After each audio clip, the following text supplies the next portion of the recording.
It is 1518 in Strasbourg, a free city in the Holy Roman Empire, where suddenly hundreds of people started dancing maniacally, and some of them even danced till they died.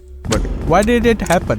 What caused this bizarre and mysterious event that terrorized the people of Strasbourg and baffled historians in the present day? This is the event of the Dancing Plague of 1518, one of the most puzzling and intriguing events in the books of history. Let's unravel the mystery behind it in this video on what could have caused this event, what were the effects on society, and how people dealt with it.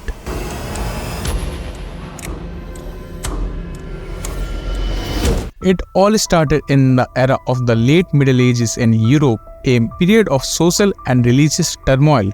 The region of Alsace, where Strasbourg was located, it was part of the Holy Roman Empire, but it had a mixed population of German and French speakers, as well as Jews and Protestants. The city of Strasbourg was prosperous and influential free city with a large and powerful guild system. However, it also faced many challenges such as political conflict, economic crisis, and frequent outbreaks of diseases such as the Dancing Plague and the bubonic plague. The Dancing Plague began on July 14th of 1518 with a woman named Frau Trophia.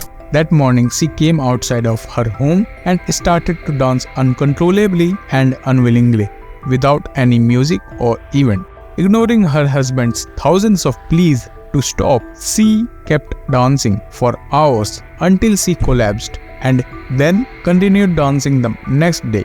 She was soon joined by more than 30 other people who also suffered the same compulsion. By August, this plague had claimed 400 victims. The dancers experienced hallucination and delusion. They also suffered from physical and mental exhaustion, dehydration, and malnutrition as well. Some of them even broke their bones or injured themselves, and some even died from strokes. No one knew what caused this or how to cure it. The authorities tried various methods to deal with this situation. They first thought that the dancers were possessed by evil spirits and tried to exorcise them with prayers and holy water, but it did not work. They then thought that the dancers needed more dancing and hired musicians and professional dancers to accompany them. They even built a wooden stage in the center of the city where the dancers could perform. However, as expected, these measures only made things worse, as they attracted more people to join this dancing frenzy. Later, the council was forced to ban public dancing because people danced in fear that it was a curse from Saint Vitus, and to be free of sin, many joined in. The council went as far as banning the music. Soon after, those caught in the dance were told to head to Saint Vitus' shrine. But who was Saint Vitus?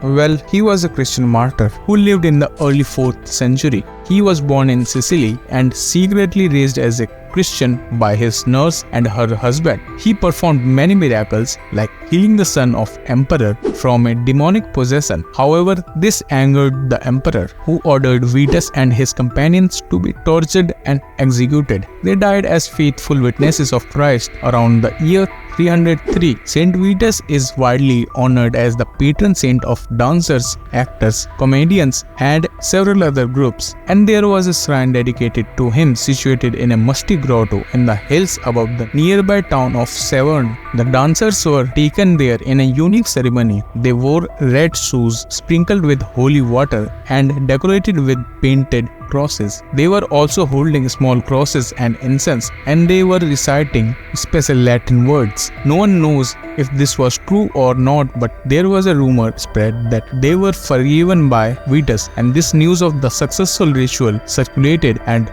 the dancing plague ended in that city. But what caused this all chaos? No one till that day knows the actual reason why it happened, but there are multiple theories. Like some historians suggest that the dancers were suffering from ergotism. It's a condition caused by eating rye bread contaminated with a fungus called ergot, which produces chemicals similar to LSD. Ergotism can cause hallucination, spasm, and gangrene. However, this theory does not explain why the dancing plague affected only certain regions and periods, or why the dancers did not show other symptoms of ergotism such as vomiting or seizures. Another theory is that the dancers were members of heretical sect who used dancing as a form of worship or protest. However, this theory does not explain the diversity and spontaneity of the dancers who came from different backgrounds and social classes and who did not seem to share any common ideology or agenda. The third and most widely accepted theory is that the dancing plague was a form of mass psychological disorder. It is believed that the people were affected by stress and trauma. The people of Strasbourg and other affected areas were living in a time of hardship and turmoil, facing famine, disease, poverty, and war. They might have been overwhelmed by the fear, anxiety, and despair and expressed their emotion through dancing. Dancing might have also provided them with a sense of relief, solidarity, and escape from reality. The dancing might have been triggered by a single woman named Frau Trophia, who acted as a role model for others to follow. This is the most logical explanation of why it happened, and that is what I also believe. How about you?